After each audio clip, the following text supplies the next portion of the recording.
Jerrod Carmichael's whole career has been in pursuit of something he dubbed expanding consciousness. Every major mark in his career, you can see him refining his craft towards this goal. His earlier attempts were less effective. However, over time, they've improved dramatically.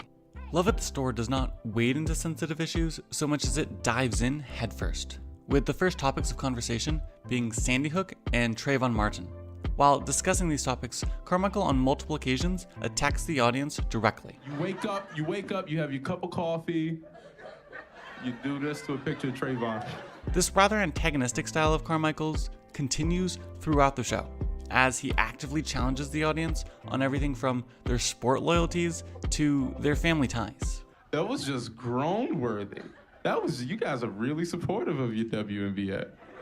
You guys really care, in theory. I think a common pitfall is that Carmichael is going for shock value, and I'd like to dismiss that notion right here.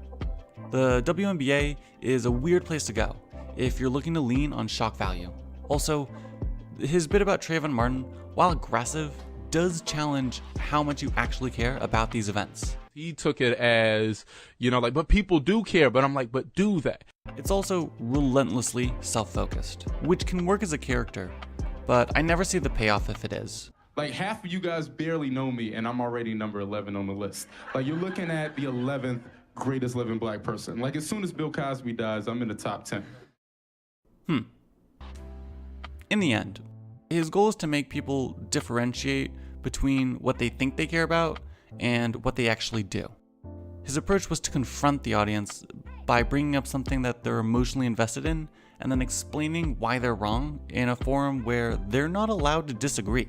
And the result of that is very defensive people. While I do think that the naming is really very original, I think another great title for this show would have been It's Complicated, because this show does not take a break from complex and sensitive issues. What we really want to talk about is prayer in school. Let's talk about it, huh?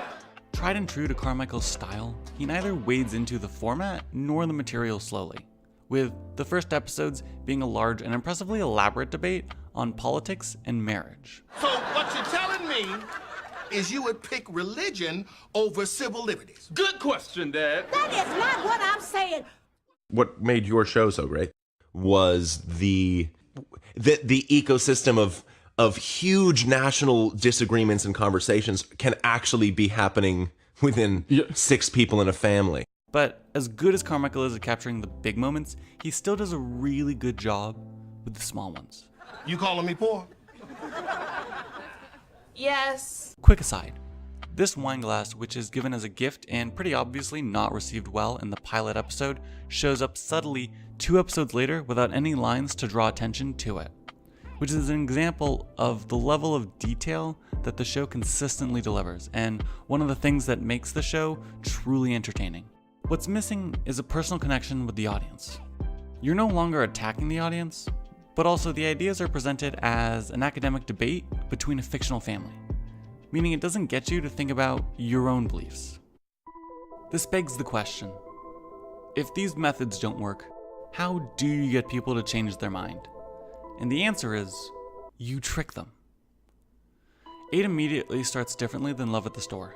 Whereas the first few jokes and topics in Love at the Store were focused outwardly as a challenge. You wake up, you have your cup of coffee, you do this to a picture of Trayvon.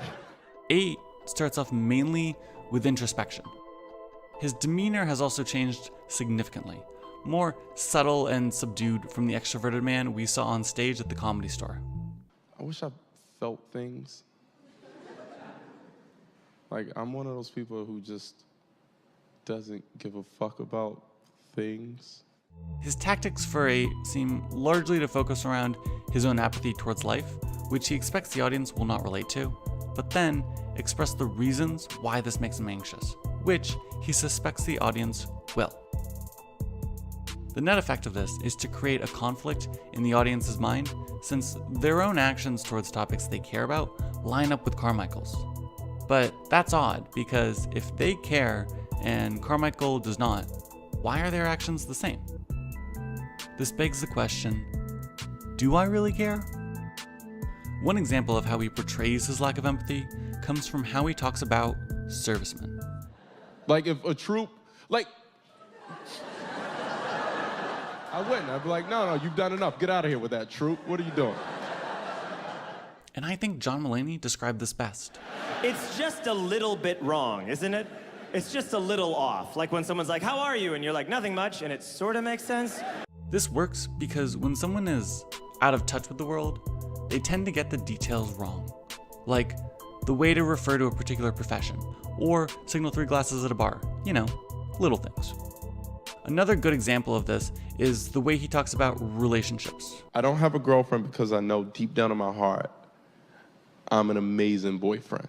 Carmichael does not want to be a boyfriend because in his mind, it's exhausting and it's a thankless job. He also has issues with how boyfriends are treated. You relinquish being a human being. Like it's 60-40. You're 60% boyfriend, 40% Steve or whatever. This can slip by you as a random number, but 60% is 3/5, as in the 3/5 compromise, which is a hell of a coincidence given the way he describes being a boyfriend. You're not a human being anymore, you're a boyfriend.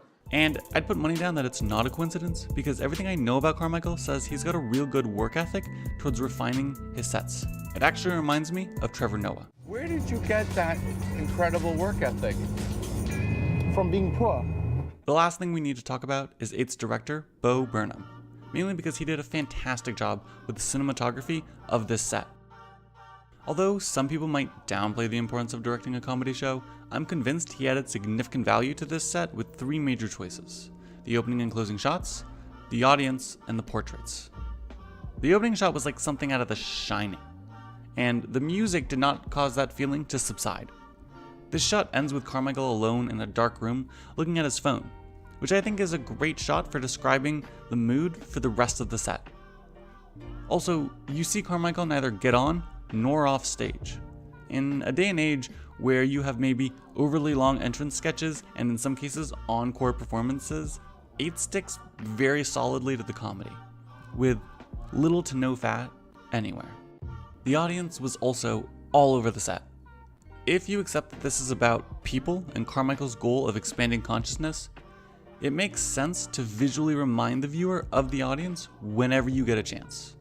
Wherever you were seated, you would definitely see other audience members, in particular their faces, which is unusual for most theaters. I mean, you're all facing this way, still. The only time you didn't see the audience was during his tight portraits. I'm pretty sure they were tighter than most of the shots in the film adaptation of Les Mis. I'm half convinced that Burnham wanted us to know that Carmichael was not lip-syncing the jokes. This works well because you just cannot help but feel closer to someone when their face is right there. The end result is that 8 is more effective than Love at the Store because even though they have the same goal, the approach here, rather than confronting them, is to trick them. By saying he doesn't care and then explaining why he doesn't care, he ends up being relatable to the audience. Because his description of not caring most likely describes the audience's lack of action, even though they ostensibly do care. And that gets you much closer to expanding consciousness. What else should we talk about? Hello.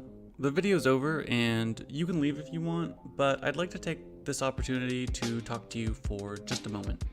This is a different sort of project than I usually take on, and in many ways it's a long time coming, but essentially 3 videos into this and I still don't know where it's going, nor do I know how it's going. I'm mainly promoting through YouTube and Twitter, and a subscription to either of these would go a long way towards letting me know that people are interested in this little side project of mine. Regardless of if you subscribe, thank you for watching.